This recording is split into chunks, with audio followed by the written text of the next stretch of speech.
call to order the City of Las Vegas Historic Preservation Commission for August the 26th. Please call the roll. Chair Stodel. Here. Vice Chair White. Commissioner Bellis. Here. Commissioner Hosh. Here. Thank you. We have her on teleconference. Commissioner Plank, he's excused. Commissioner McMillan Arnold. Present. Commissioner Levine. Present. Commissioner Beck. Here. Commissioner Hotchkiss, he's excused. Commissioner Serfas, he's excused. Commissioner Cosgrove. Here. Commissioner Mooney. Here. And Commissioner Robinson. We have a quorum. Thank you. We do have a quorum. All right, and announcement item number 2. First, please see the item that's in front of you that says, please identify yourself for the record every time you make a comment, as this meeting is not video recorded. It helps with the minutes as well as somebody listening to the audio tape. Item 2, also the announcements of compliance with the open meeting law. Yes, we are. Item number 3, public comment during this portion of the agenda. Comment must be limited to matters on the agenda for action. If you wish to be heard, give your name to the record.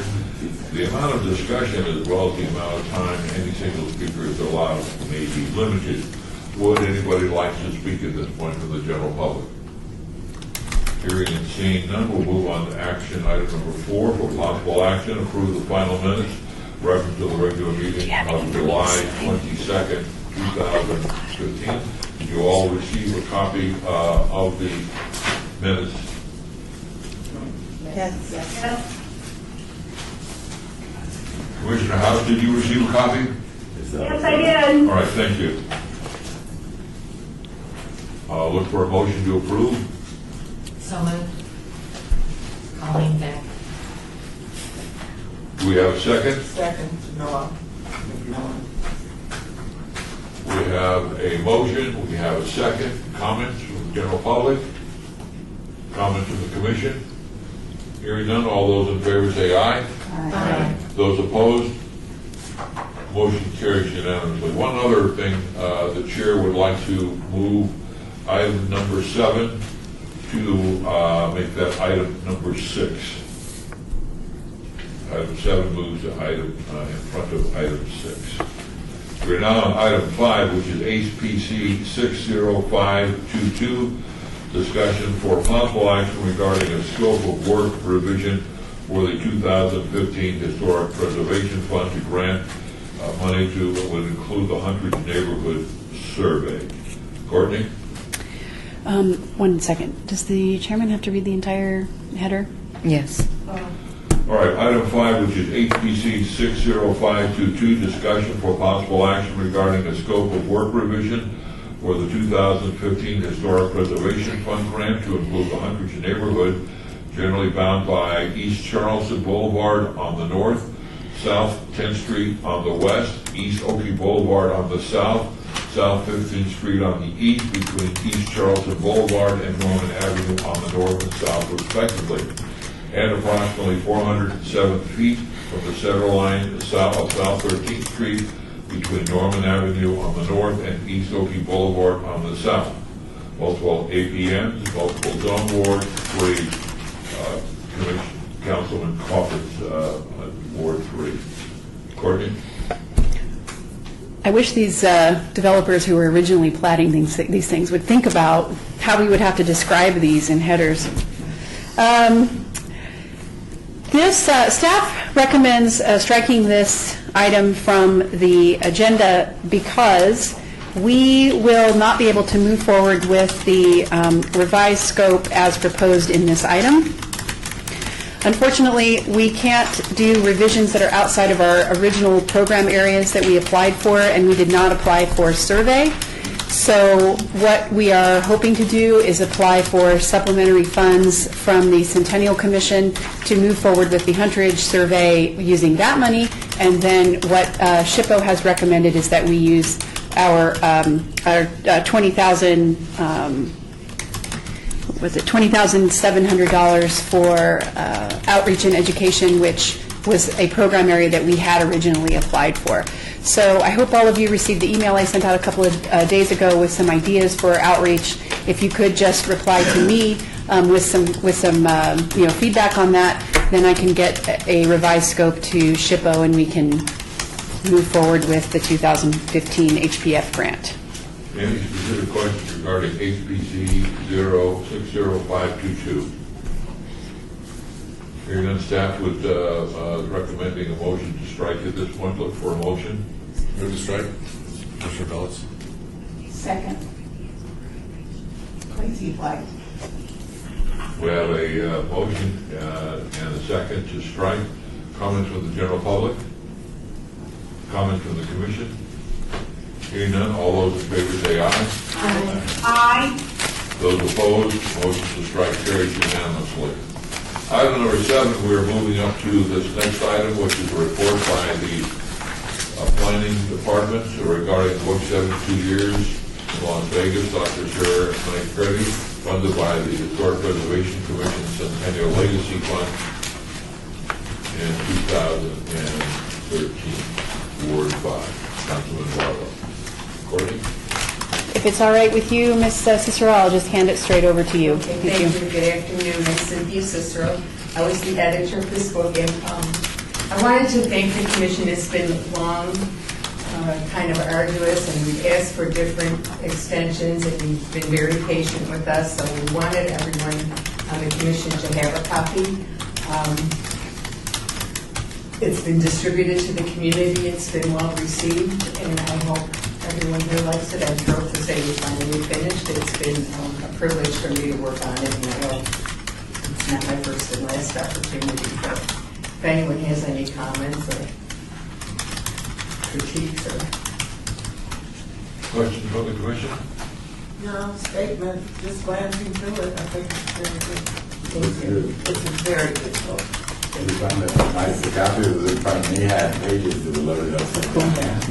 Pages in there are loaded upside down. That's nice. We checked these, we had in those pages. Put like page 87. 87. Really? Well, that becomes a collector. I want it back, that's the collectible one. Yeah. That's right. eBay. Yeah, that's all backwards and upside down. It's backwards? Well, I mean, it's, They're all upside you know, down. it's, Only depends how you're holding it. There's a whole section that's upside down. I apologize for that. Oh, For new times. I just hope it's the only one. I got you. put that on eBay, get some extra money. Any other comments? Really good to see that it's completed. I'm sure that you're excited that it's done as well. And the distribution, I understand, is going to go to all the schools and All of the libraries. schools and the school districts throughout the state, library districts throughout the state, West Side Community Schools and the grade schools, West Side Community Centers, the Serenite Freddie Apartments. So we're going to have widespread distribution, some to UNLV, special collections, library, book stacks, The museums, state museums. state museums. There's then also some money's going to be returned, or you saving there's- that for shipping? We're looking at shipping, and then after that, we'll do a final accounting. Mark, do we need an action item to accept, or just information only? This was just information only. Further questions? Hearing none, congratulations. What would Yes, you, would you congratulations. sign mine at the end? Sure. Thank you so much, Cynthia. This is Oh, thank you. It was just so wonderful even meeting Sarah, and I'm just so thrilled. And do we all know that Sarah Ann Knight passed away as this book was being completed? Okay, she passed away at the end of the I year. think she might have been a little disappointed because she wanted to be like 300 pages, significantly. I think she. But I think she would have been pleased. I hope she would have And been I pleased. didn't like Sunny Rollins, I'm sure. Oops. Take them signed as well? All three to your best friend. Okay, Thank you so much. We appreciate best. that. thank you. Item number 7? Six. 6? Thought that was 6. No, that was 7. Well, okay, item 6 on the agenda, HPC 60524, discussion for possible action regarding possible improvements to an expansion of the Historic Preservation Commission's public outreach program. Courtney? At the July HPC meeting, the Commission received a report by staff outlining current public outreach programs and discussed the possibilities for expansion of those programs. The Commission requested an overview of options for purchasing and maintaining an app that is capable of displaying the city's historic maps and brochures and other information. So at this meeting, we have folks from the Department of Information Technology to present information regarding the options for developing an app. So at this time, I will turn it over to IT. Welcome, please join us for the record. Hello, I'm Chris Craig. I'm the IT business partner for the Development Services City. And Courtney brought this to me asking what are your different options. And with anything in IT, there's many in several different directions we can take with this. This is probably, doesn't sound like to me an application that there's interest in building in-house with their internal IT department, from my understanding. There's lots of different vendors that we can look into doing this. I think it's not something that's an IT-driven approach, usually since it's a public outreach thing, it's more of a public information office type of involvement that would need to take place. But from an options perspective, one thing I mentioned to Courtney was we have a current city app, and I don't have any control over that. That's not really part of my realm of responsibility. But if you wanted something to be integrated in that existing app, there's one specific vendor that did develop that application, and that might limit you on which vendors you would use. If it's a completely separate app, which is again, not an IT decision, it's more of a public information type decision, if it's a separate application, there's a myriad of vendors out there that we can get you in touch with to determine who would be best suited to gather the requirements and build your application. So it just really depends on how you want to communicate with the citizens, what the scope of the project would be, what is your true audience? Is it just local City of Las Vegas citizens? Is it local Valley citizens, or is it nationwide?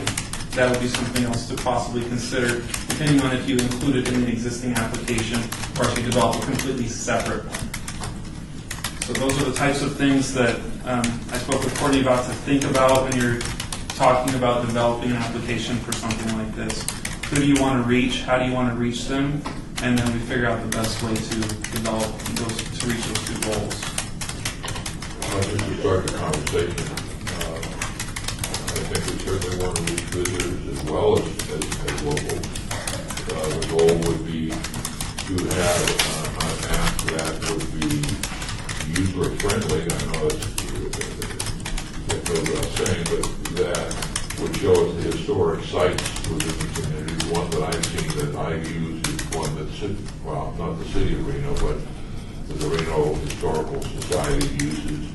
And you go on the map, it tells you from where you are, how to get to that particular place. It also gives you a history of the site, the opening hours, and a variety of things. So it would be a map that you were to go on, press the site, and get some information about it. So that would, as a starting point, Chandra. There's a bunch of stuff related to this commission that's on the website that's kind of buried beneath a bunch of things. I would be afraid if we integrated it into the city app, it would be the same problem. That it would be so integrated with all the other stuff that's on the city app, it would still be buried. So I would agree, I would think a separate app just for historic preservation or something related to our commission would be better. We, in our conversation, you had a really good way of explaining what the main differences are, and I think you might want to explain that now. Like, what are the benefits of staying, connected with the city, and what are the benefits or pros and cons of having a separate app? Yeah, so we briefly touched on that option. So if you have a separate application, sometimes it causes confusion for am I at the city, am I with the city or not? Which application do I go to report a problem? Which application do I go to see the historical viewpoints of the city? And so when we talk about developing applications or even websites, for instance, we want to make sure that we're driving our customers or our focus groups to the path we want them to go to. And if we want to make sure that they understand that you're going down this path for a specific reason. So our mobile application right now, obviously it tells you where your food trucks are at. If you can report a problem, you can submit pictures of graffiti and those types of things. That's really geared towards our locals or our people within the city here. But it also does provide information on parking spaces and those sorts of things for our visitors. So if we created a whole separate application, now there is a difference, and I want to make this differentiation. Is we talked about a map on a website, and we talk about a mobile application. A mobile application is something you install on a device, like your cell phone or your iPad. For a website, you just access it. So I don't know if it's something you can drive through a website. I haven't seen the one from Reno Search, so I apologize for that. But if it's something you want to drive people to a website to see all the historic things and follow a map through a GIS type of situation, that's a different conversation than develop this individual application you install. You have one icon, you click on it, and it provides you all these things. So that would be the other thing that you might want to talk about as far as, do we want an application, or do we want something on a website that's a web application? And then we decide, how do we drive people there? The app thing is a good idea, okay, but I guess my question is that if we did have a separate website, and I understand what you're saying, that with the city having an HPC website and us having a separate website, confusion could take place. Is there not a way that you can reference, if we had the, reference over to the city's website with specific things, so that way things aren't getting confused? Am I making sense?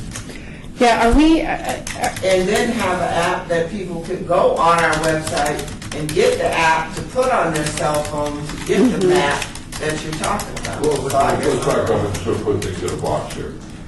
There's two fundamental elements. One is when we're part of the city of Las Vegas.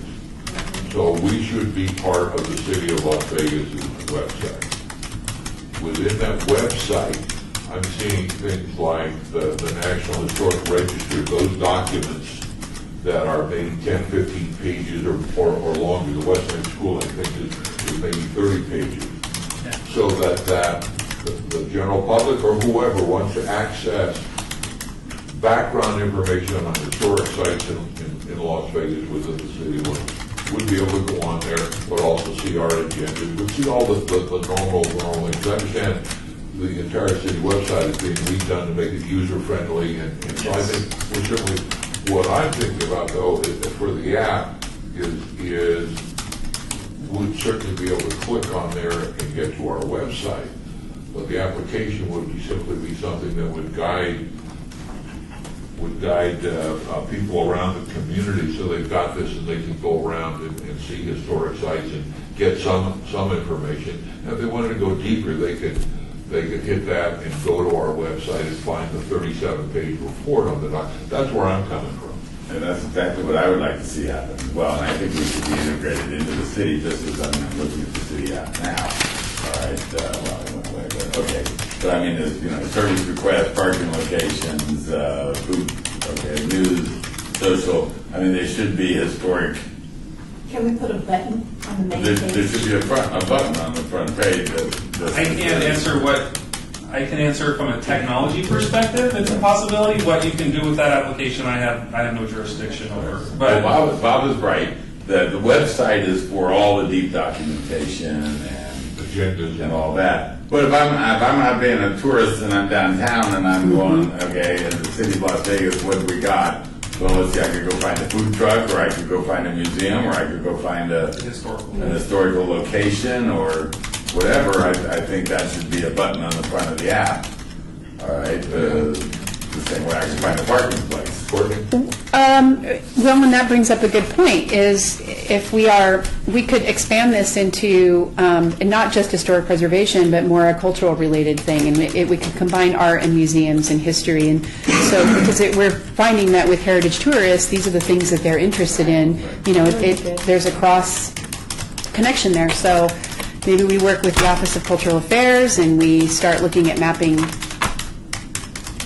public art. Because if I'm looking, I'm interested in the Westside School as a historic site, I'd also be interested in the Neon Museum. Right. So with that little bit of information that we're certainly don't want to go away from the city's website. And what we're going to have on the city's website, has that already been determined, or is that still? They're going through those requirement gathering sessions from a content perspective, what they're going to have, what we currently have, and what we're going to get rid of, and what we're going to keep, and those sorts of things right now. We actually have 3 of those meetings today. When's it going to be done? Their announced go-live date for that's in relation to the thematic goal for the city is in March. But if we have to fight to get the attention of the public to download our app and download the city's app and download Mirage's app, I mean, That is something to take into consideration. I think it just should be, I think we're way better to have the general public, the locals and the tourists, both to download the City of Las Vegas app. Right, as long as long as it's not buried, because the problem we have right now is all of our stuff is buried on the website. well, you know, there's only like, I don't know, 8 buttons or So something you on can the easily city just app. add a button on the front. Button on the front. Yeah. On the front. For the record, please identify yourself. Every time you make a comment, I know we just got to get in the habit of doing it. Okay. So the button thing is quite easy. So, Jack, go back and so what we're suggesting is that on The early button thing. the app that's going to be on my mobile device for the city of Las Vegas, when I press that app, what's going to, at this point, come up? Currently, this is Chris from IT. Currently, you have selections for finding, it's, you have it on your phone there, sir. Yeah, you can find a mobile food vendor. Okay. You can Service find- request, there's 8 buttons right now, although 2 of them are buried on the second page. All right, so, I mean, you're not buried, but you have to slide to get to them. But those buttons could be reduced in size and whatever. But there could be a button that says cultural, which then could bring up the sub of the historical museum, art, you know. What my recommendation would be to you all here, this is Chris from IT speaking, is I don't have any jurisdiction over that application. But what you might want to consider is, as a potential recommendation, is have the conversation about if you do or do not want to use this application and put a button on it or not. And I'd be more than happy to work with Courtney to get the right people in the room with you on the development of that application, what it would take to make those modifications, and make sure what you're coming up with is a potential reality for the application. That might include the Public Information Office, and the company that we use to develop that app is 3DI Systems, which we're currently using them for the city's website redesign, as well as Project Eddie, which is a project I'm working on over at the Development Services Center. So I can definitely help get the right people in the room to have the conversation if those modifications would be made. I would just recommend that you make that determination before we do that, so we can lead you down the right path the quickest way.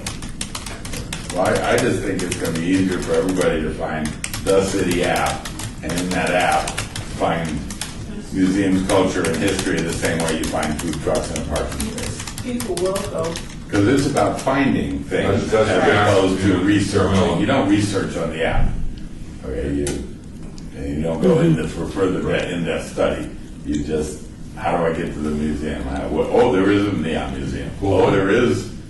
Well, once you click onto that cultural app, will there be, you could see an initial that would click that would get you to the city's website where we got all the documents?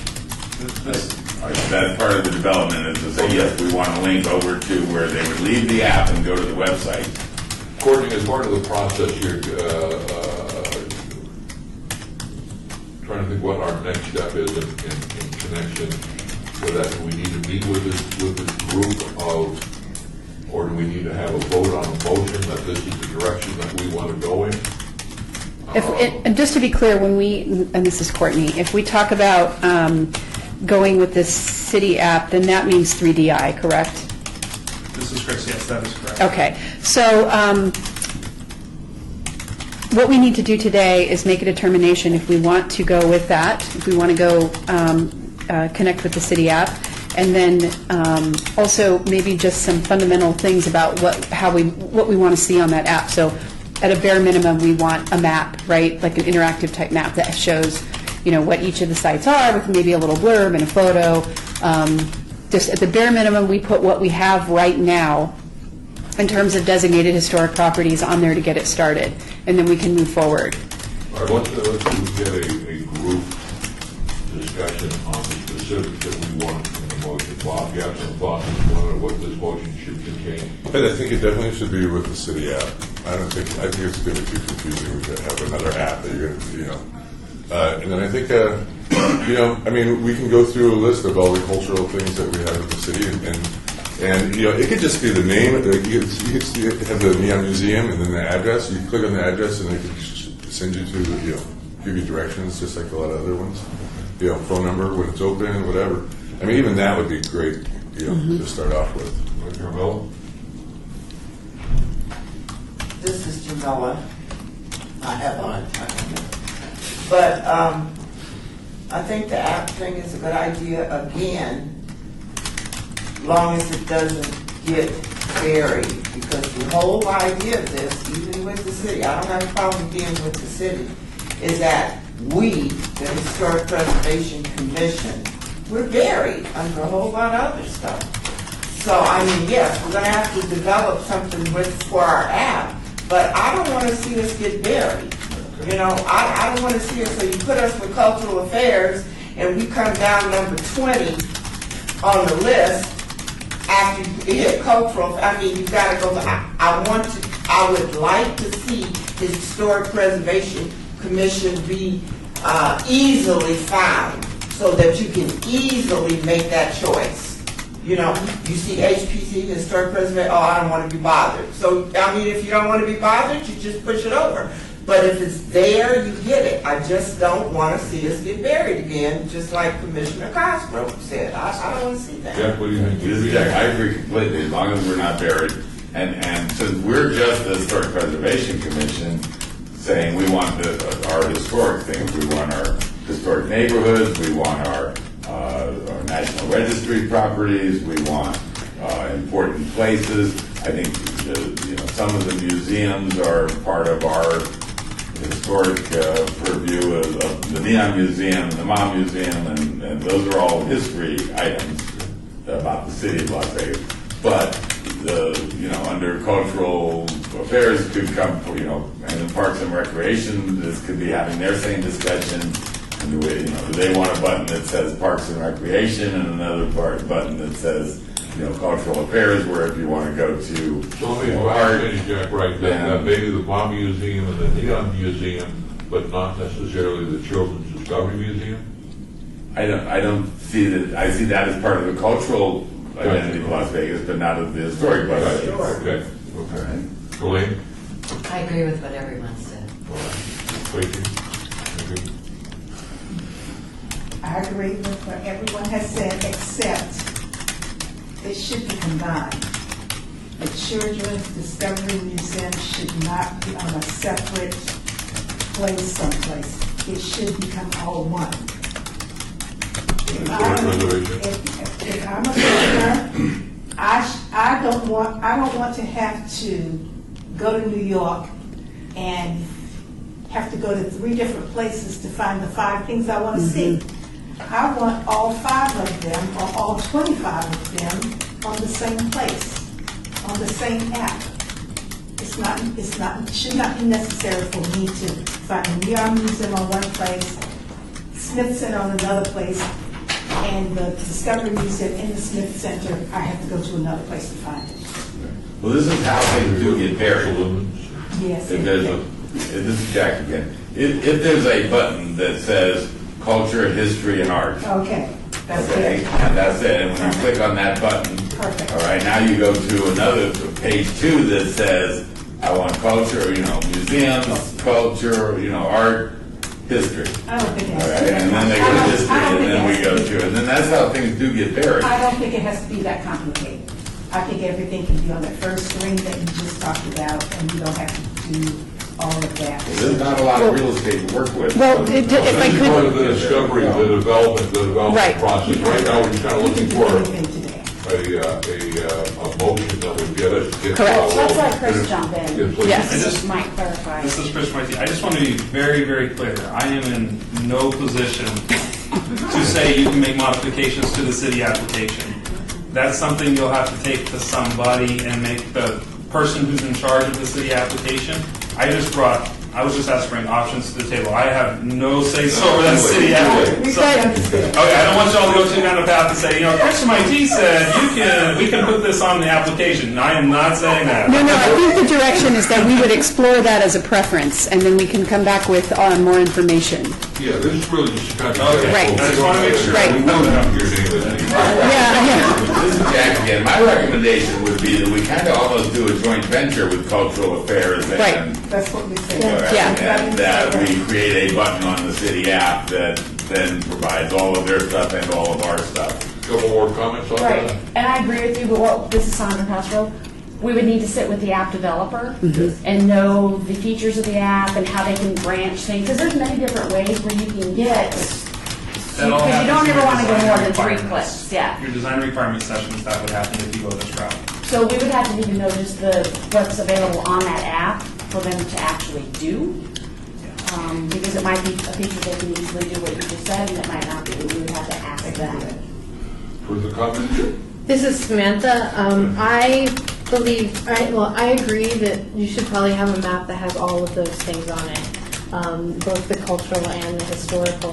I think that if you have it as a map application, even if it's on the city app or if you do a separate one, that if you have it as a map application, then it's not like things get buried because you're going to be looking in neighborhoods and areas and then seeing what's there in those neighborhoods and areas. I also think that there should be at least a brief description, if not, like you were saying, links to the websites, so that way you can find out more information, but at least a brief description, so that way a visitor can come, and whether or not it's part of the city app or it's our own app, they can see, okay, if I'm standing in this neighborhood, there's a museum over there, and there's some art stuff over there, and there's a bunch of historical stuff over here, and I'm going to go and hit all of those things, and I know about those. Mary, do you have some comments on what the motion should be to include?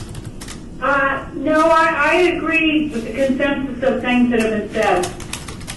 All right, look for, Courtney? I just want to I've seen apps where on the maps they have different, it's color coded. So you would have museums one color, historical stuff another color, and but it's all in one app, but that way it doesn't totally get buried visually. So I just wanted to throw that out there. There's a lot of different options. So I would like to recommend that we set up a meeting, we can talk to whoever is in charge of the city app, and perhaps maybe Commissioner Cosgrove wants to attend the meeting with us and can, as our outreach editor. Well, there's a couple of things. One is that maybe there's a couple of folks that would like to be on a subcommittee or a working group.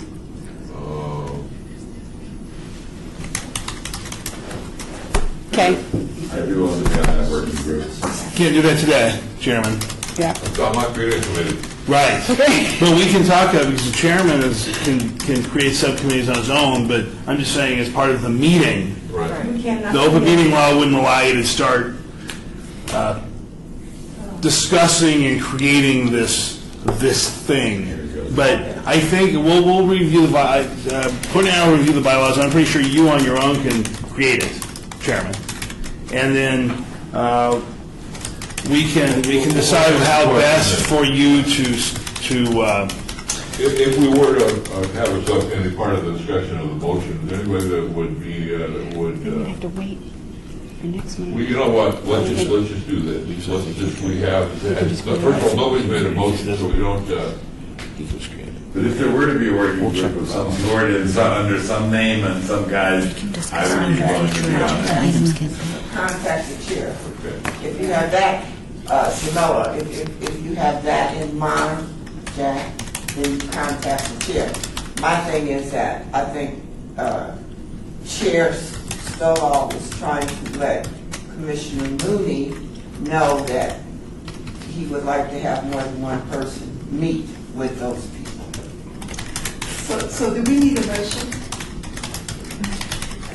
Do we need a motion to set up for a separate meeting then? The motion would be to direct staff to do some research on being able to connect with the city, being associated with the city, and that we want to basically include those minimal functions, the mapping functions, and explore working with cultural. That would be the motion for this. I would use that. You moved. That was Jack? And I Okay, so, second, Clayton. All right, we have the general public, comments? Hearing none. We have the commission. I don't have any idea. I don't know how fast things work. Hearing none. All those in favor say aye. aye. Those opposed? Motion carried. And just if you have any interest in being part of a working group, please contact Courtney Mooney. And remember, when you're sending the things out, don't hit reply to all, just Courtney. And then Courtney will get hold of me with those, and we can move forward. If you have an interest, let Courtney know.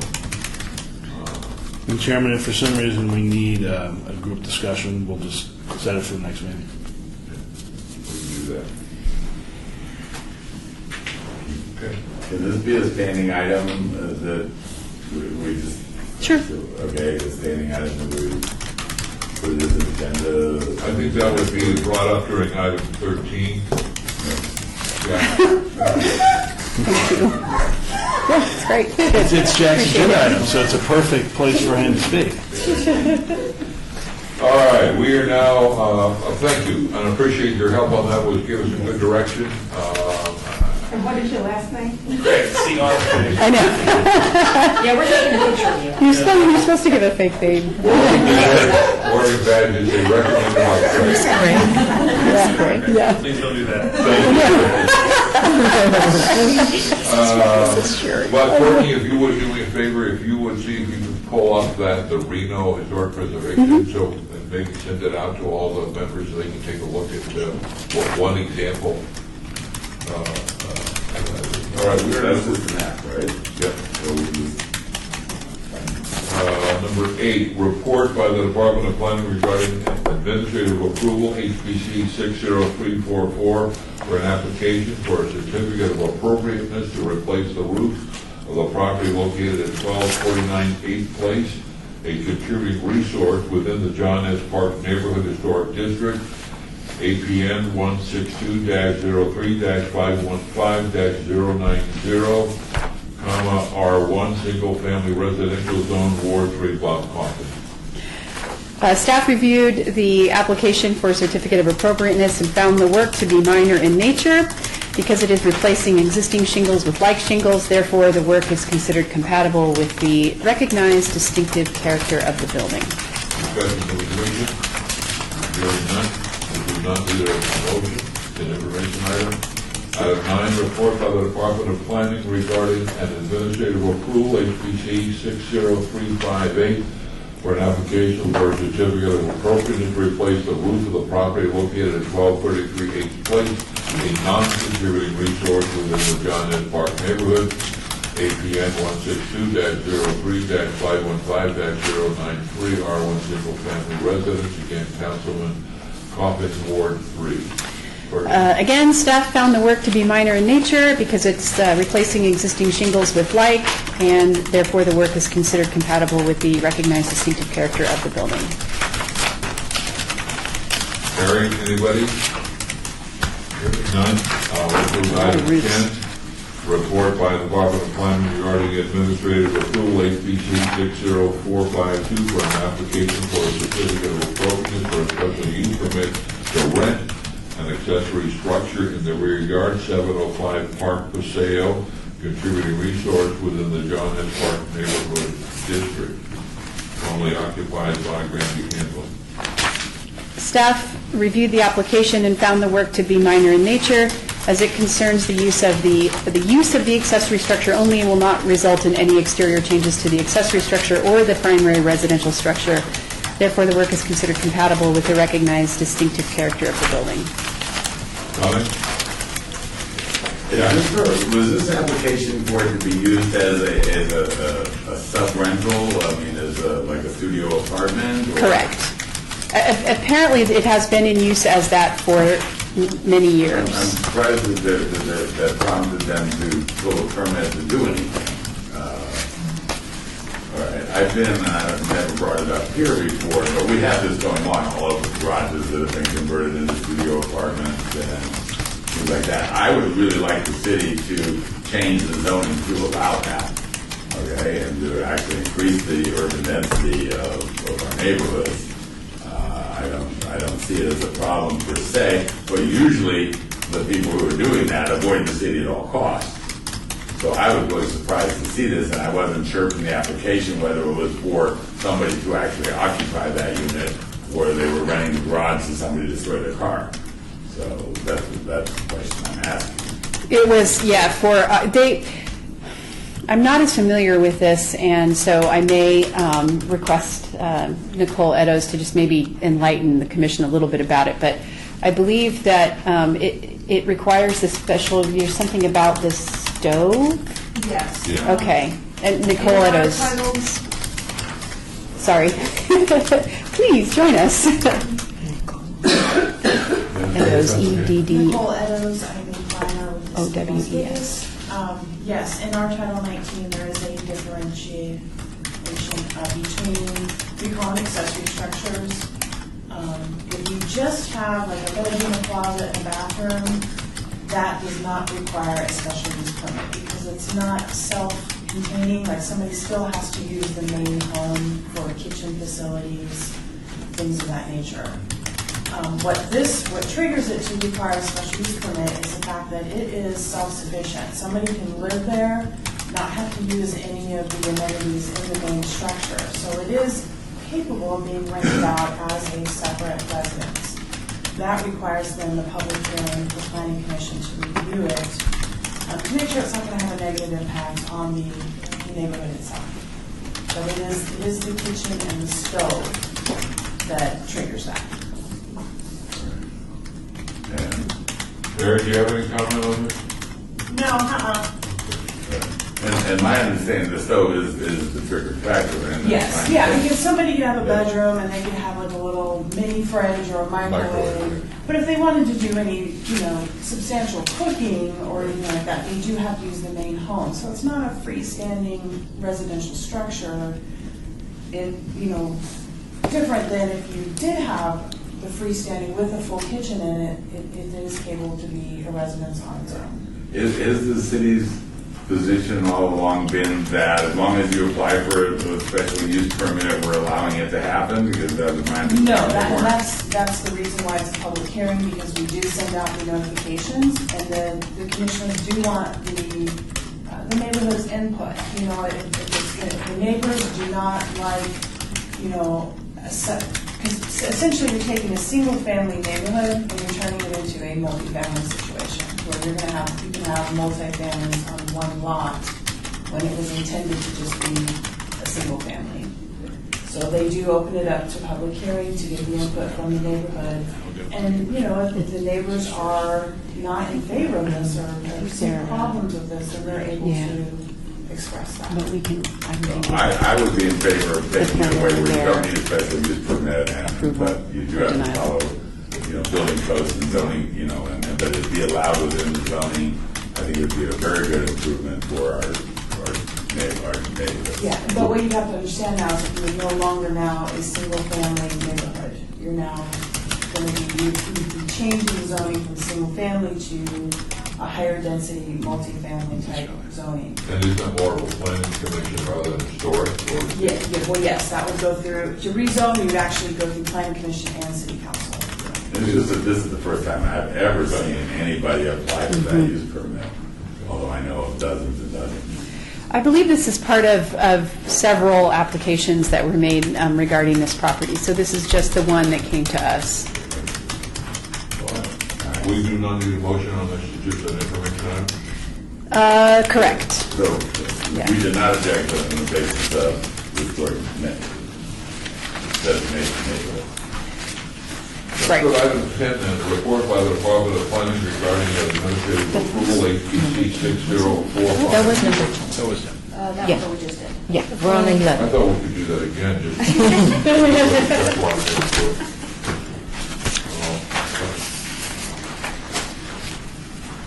Item 11, report by the Department of Planning regarding historic and archaeological resources in the local media. Courtney? Please enjoy the attached articles. Comments? Commissioner? General public? Item number 12, report by the Department of Planning regarding project update list. Courtney? The 2014 HPF grant, we received the final letter from CHIPO, so we do have a closeout on that. We discussed the 2015 HPF grant. Fordland Park, the Adobe, we selected a contractor, Accelerated Construction, and we are working through just the final items that we have to go through for the insurance and the contract, and then they will be able to start within the next couple of weeks, and then they have like a 60-day time period, so the rehab and reconstruction of the Adobe is going to start moving really fast in a couple of weeks. Yeah. So I'll keep you guys posted on that. Do we have within the city any record that ATC has regarding Adobe structure that is still standing? Do we have a record? I mean, do we know which ones that are beyond Cooley Springs and the restaurant on Main Street? I don't know how we would even search for that. We just can't write in Adobe and I will look because there is, I'm going to have to remember what house it is. There's a house, I think it's on 10th or something, that I did an assessor check years ago and it listed Adobe, which I think was incorrect. But there may be a way for us to search under construction materials, because I know the assessor lists that and we have access to that information. So I'll see if I can find out. was Adobe. Was it on Main Street? Yeah. I don't know. Norman Ford. And I thought we took the Heather. Maybe Adobe International. But thank you. Sure. Any comments from the? All right.